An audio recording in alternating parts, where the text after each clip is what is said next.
Why hello there, I'm Doseku, and welcome to the final episode of Granddad Mario.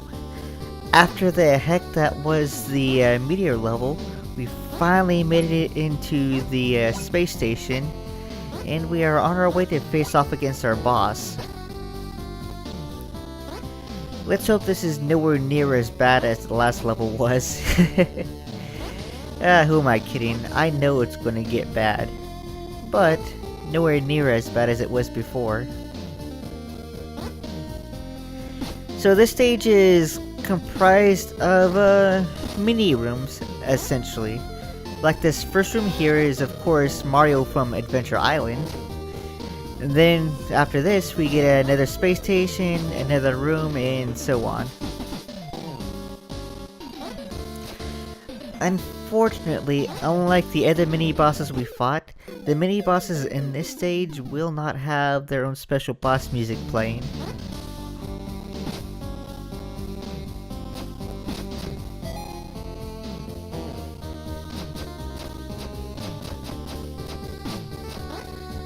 So the reason I ran into that rock was because I saw this Mario do it, and I thought, alright, maybe the rocks aren't really obstacles. But they actually are.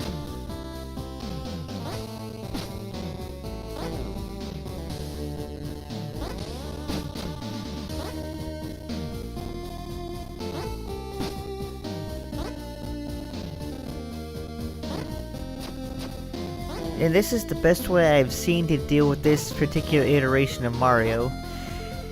There's really no other way to do it unless you have an axe, because you are going to need to do a little long distance shooting if you actually want to hit him when he's not close to you. His jumping is a pain in the butt, but at least he does it in the same place all the time, so it's kind of easy to deal with.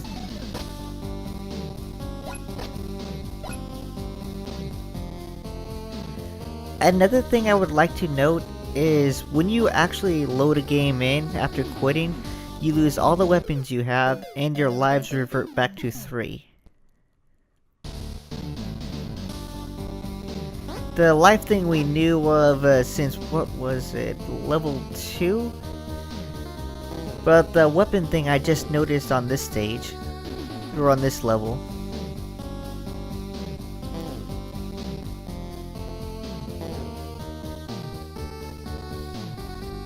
Oh cool, it's the Kid Nicky room.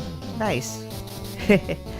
Oh man, so Kid Nicky was an arcade game back in the day. I think it had a Sega or Super Nintendo port also. I don't really recall. I did know it did have a sequel though.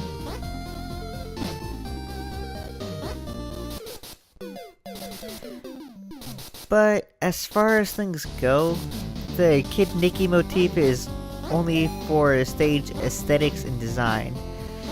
You can tell that the enemies actually don't belong in this stage. Except for Willy. Willy may actually belong here. He's the pissing statue. But that little spiny guy going across the floor, I think he's from Mario.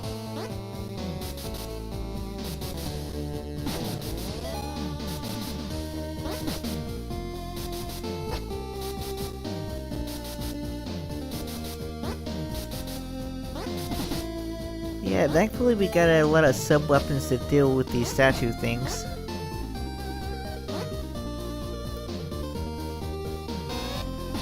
Right, and there's Nicky Mario. He's kind of a pain. He jumps randomly, and every now and then he'll actually stop and throw a shockwave at you.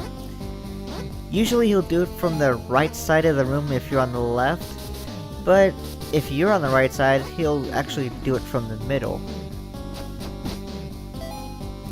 It's kind of hard to avoid because it's really quick, but as long as you notice he's about to throw the attack out, you can avoid it by jumping just as it leaves him.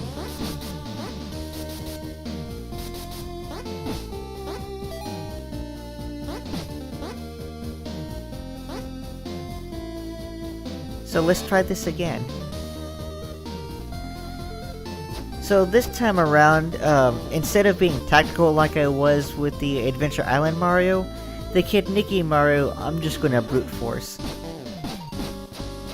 As long as we get multiple hits in per phase when he's close to us, we should be able to damage race this guy.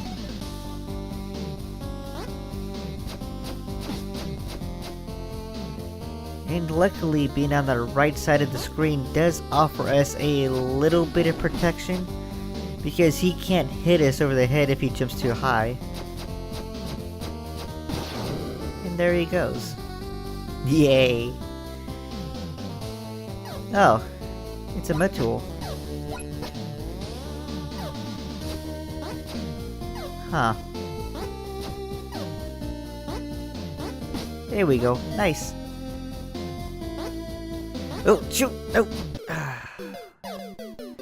Right. There was a heart right there, too. And there's one when I don't need it.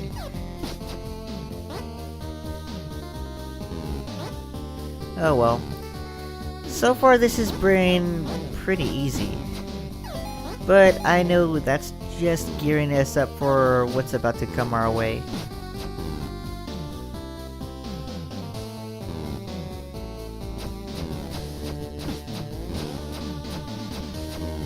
Come on, there we go. Alright, let's do this. Ow. Buster, huh? Oh, it's the guys from the quiz show. And we can't actually kill them. Okay, I see. These guys are actually meant to act as obstacles. That monkey looks suspicious, though. Oh, never mind. Alright, so the trick to getting past the guy on the right is you want to make your jump as he's coming down. That way, he's on his uptick as you make your landing. If you jump at him when he's on the ground, he's going to be coming back down as you make your approach. You do not want that.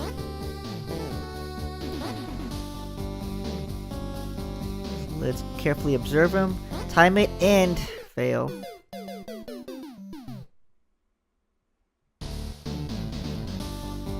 No worries, we got this.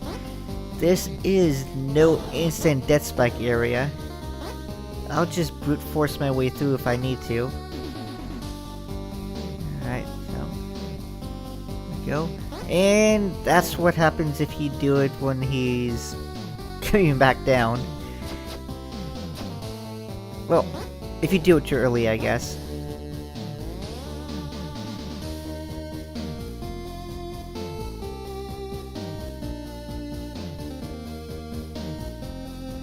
Now that's a big one. We still can't kill it though.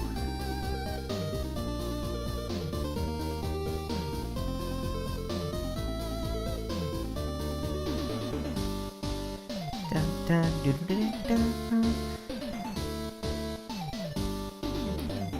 So if you haven't guessed, Buster, or Buster Mario as he is here, is from Tiny Toons. That's where we got this whole aesthetic from, and that's where the name comes from.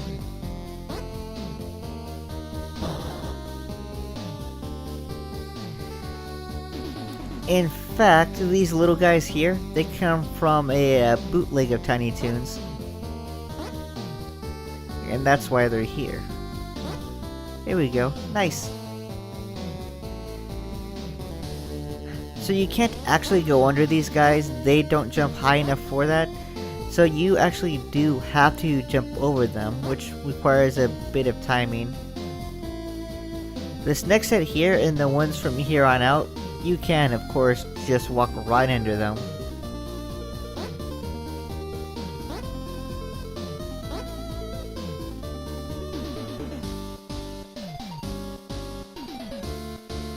And there we go. Alright. we're gonna break out our trusty axe and see how useful it is here. It's pretty useful.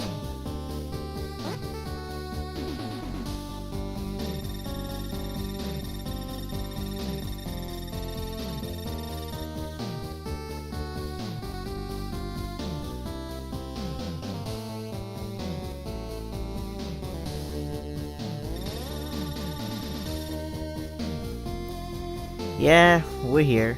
We're here.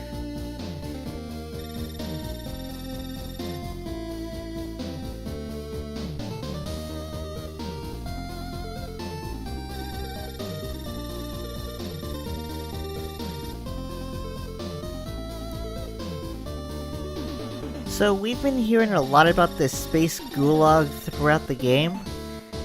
We're about to go inside and see how terrifying this place really is. And it actually does live up to its name. It's sufficiently terrifying.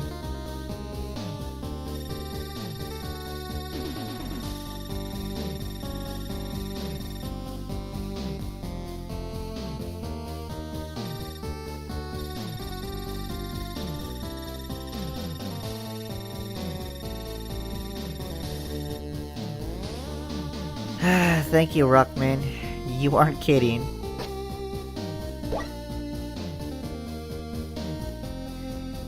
Let's do this. So, welcome to the Space Gulag. It's not as insane as the instant death areas from the last level, but it's pretty horrible still. Think of this as the final gauntlet you gotta pass that tests all your skills that the game really did not teach you as you progress through it.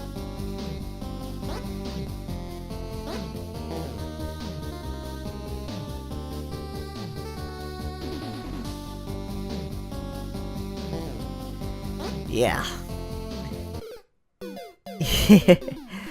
This place is insane. In fact, it took me forever to figure out how to properly get past those 3 spinning spikes at the beginning there without taking damage.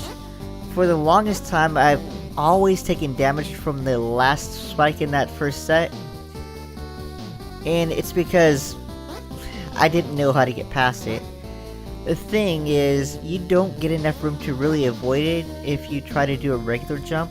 So to actually get past that final spinning spike out of the first 3 you run into, you have to make a tiny jump onto the ledge. These spinning lasers are a separate threat entirely. You might think you're safe on the block that doesn't have a laser on it, but if you're too close to the edge, you're going to die like you saw right there against them. Nothing in this room is instant death, just so you are aware. Well, except for the pit. But you still need to be especially careful here, because you will take damage from a lot of stuff you don't see coming. In the end, this whole segment is actually about memorization and a little bit of skill.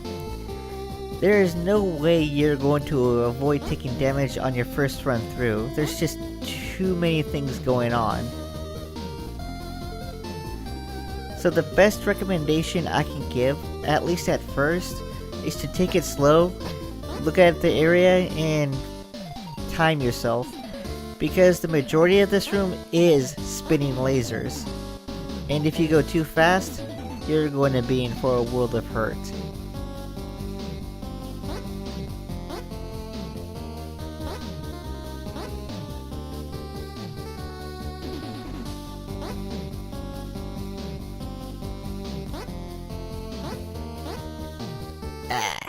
Crud.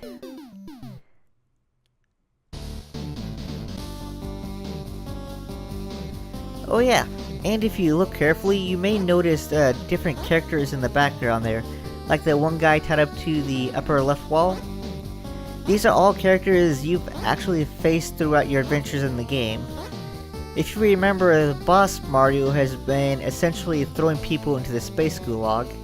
The guy over on the left that we passed by, that was Squirtle, This is Lou, I believe, and we're going to see a couple more.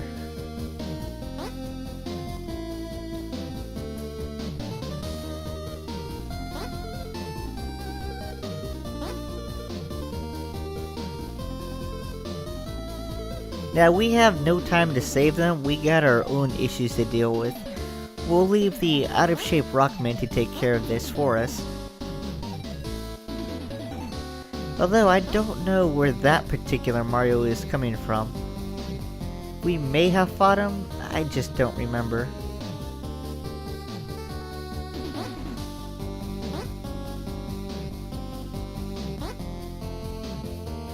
Now getting here with 5 hearts is actually pretty good. Oh, there's Jennifer. Because one of the things that we need to do to get past this fairly easily is, well, take some damage. Because these flame things look easy, but if you notice, they also have little lasers on them. So you do not get in, well, you don't get a lot of time to avoid them. So I figured just damage boosting will save me a lot of problems.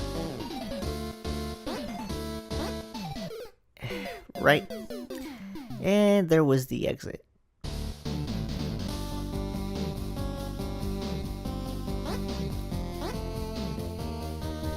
So, this room is a pain in the butt. It really is.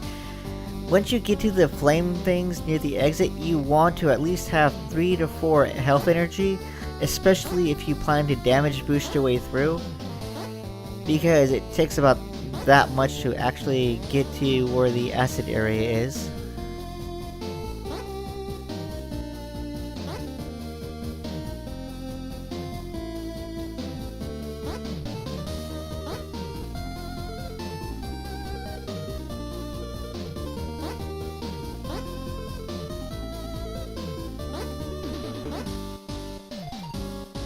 A cool fact is, you can actually duck here. It's the one nicety this segment gives us. But once you get past that, you have to keep going, because these lasers are quick and they're painful. Alright, let's do this.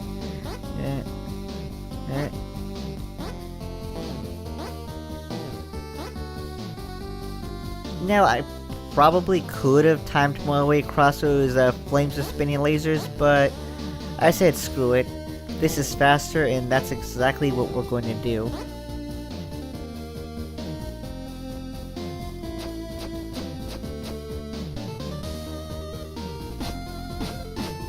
Oh, items.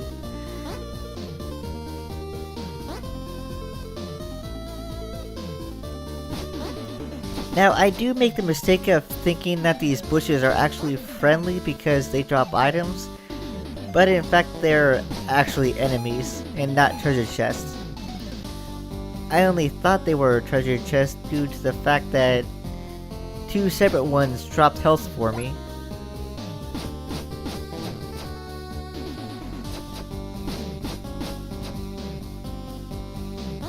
Ow. We get you yet, guy. One day.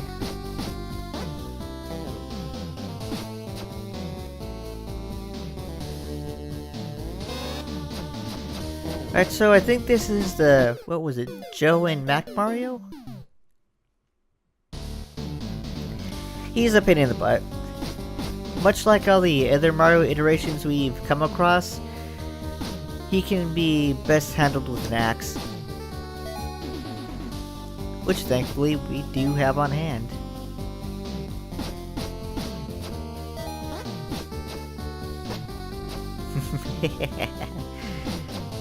So let's step a little further in and deal with our new problem.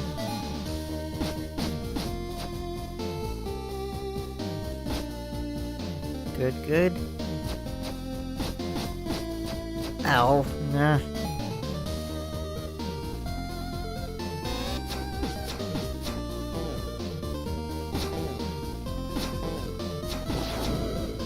And that's it. We're done with the Joe and Mac Mario. Let's keep going. Interesting. Oh. Wait, Fred. So, all the Marios we faced off against were iterations of the bootleg Marios from their games, right? So, oh, what the hell is this?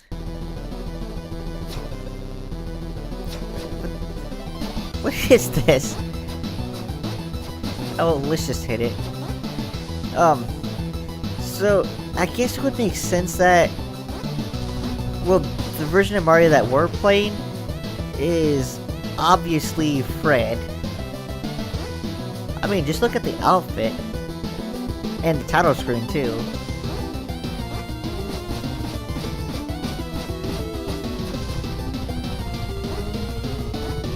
So I guess that's the twist. We've been in an experiment all along. Interesting.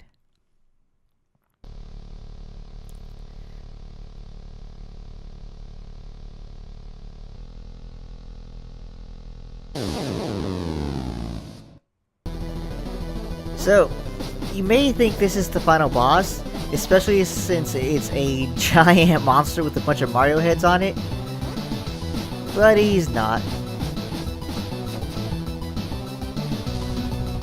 Oh no, that guy comes a little later.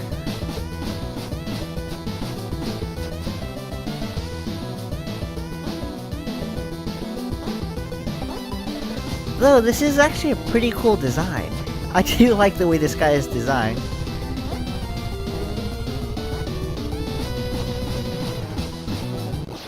But he's dead. Ooh. This seems a little ominous.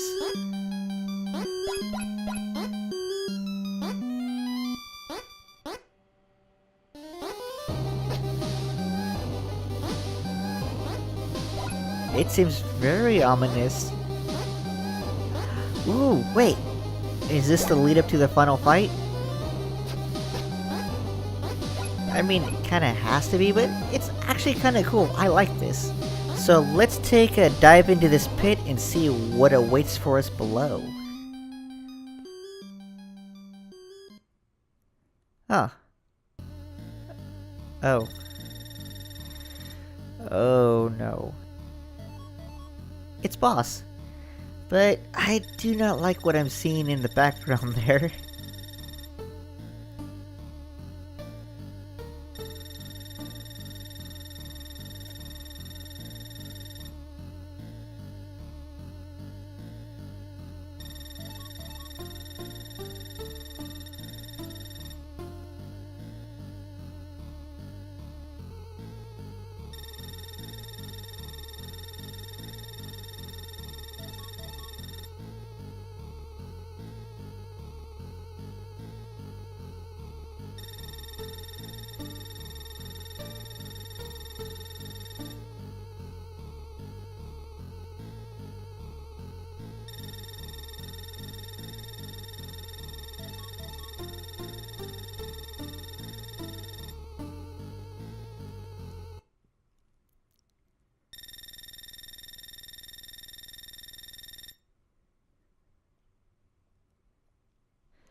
I don't think this guy is capable of sending us to the space gulag anyway. Because we've essentially fought our way through it and we defeated a lot of his minions. This is Fortran, the final boss of the game, and he is a pain in the butt. Do you want to know why he's a pain in the butt? I'll tell you. It's very easy. He's random. This is a random fight personified. There's no patterns, nothing. Every attack is random, the attack selection is random. There's only a couple attacks that he does that isn't really random. And you'll see those here in a little bit. Heck, the watermelons aren't random. There are going to be points in this fight where you will take damage no matter what. That's just the nature of this thing.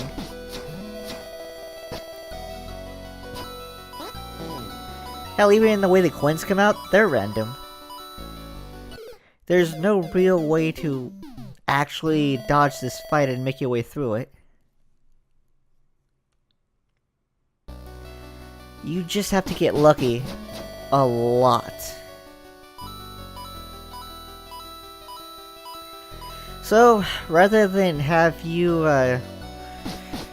go through 2 hours of me going through this fight by itself, trying to learn everything I can, after about 2 deaths, I brought in the successful run because you're going to see everything this fight has to offer. Everything.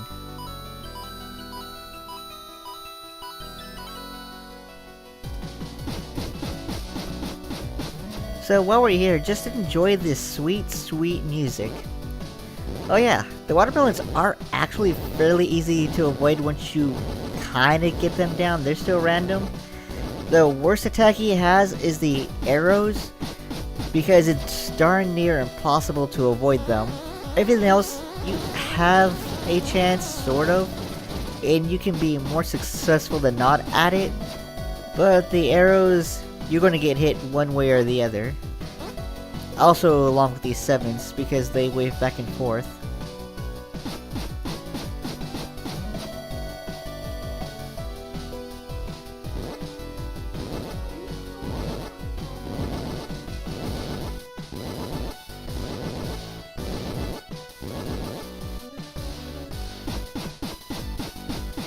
And of course I had to throw in a bit of the Flintstones remix into the fight.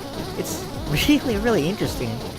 This game's actually themed out pretty well. I guess the only tech you don't get to see is the bells. And essentially what they do is a whole bunch of them will rise from the sky, and certain sets of them will do spread shots to you at random segments and then rise back out. It's almost impossible to avoid.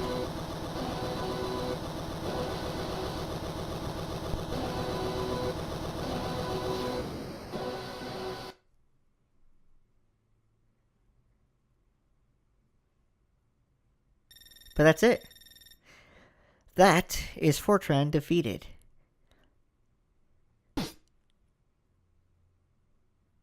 And who's been behind this the whole time?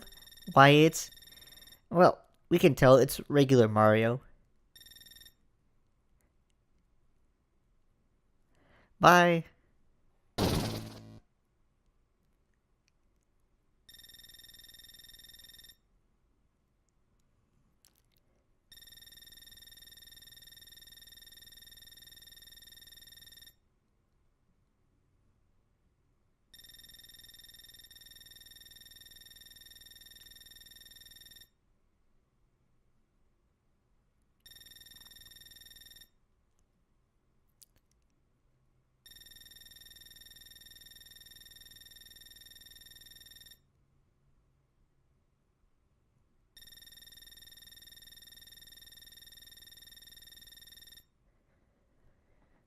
And so, we meet the big bad behind everything.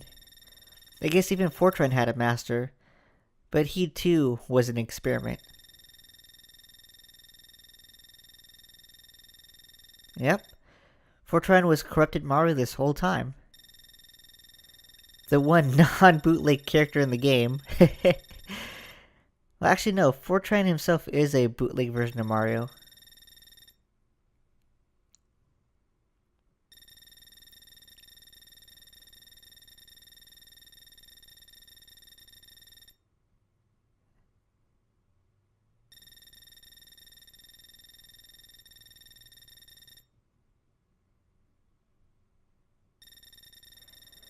So, I guess we were Fred Flintstone all along, but it was the corruption of this mysterious entity that turned us into Fred Mario. Turned Mowgli into the lion thing, Simba, and, well, I guess he was the cause of everything we've seen. But, at least he's nice enough to restore the status quo when the fight's done. But of course, there's a cost.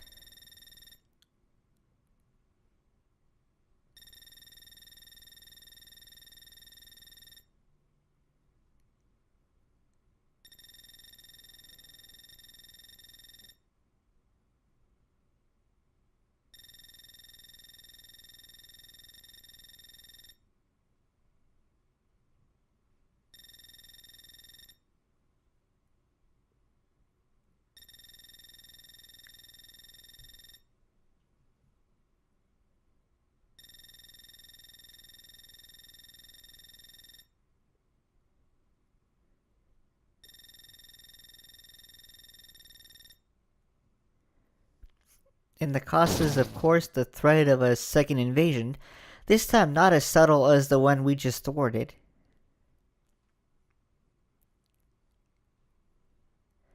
We can't tell our friends about it because the mysterious entity, of course, will do something, I guess. And he'll make our lives miserable.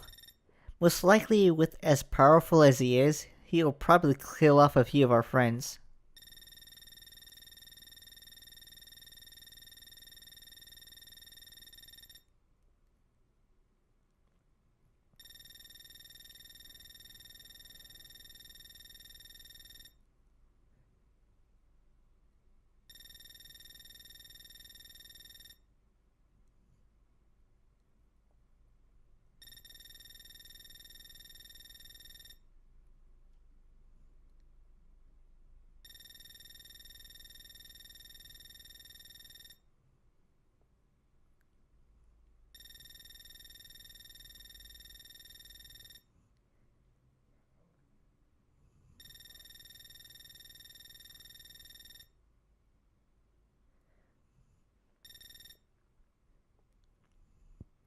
Hopefully Rockmoon will actually get in shape. I mean, one can hope, I guess. Who knows when that second invasion is going to occur.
And there we go. This has been Granddad Mario.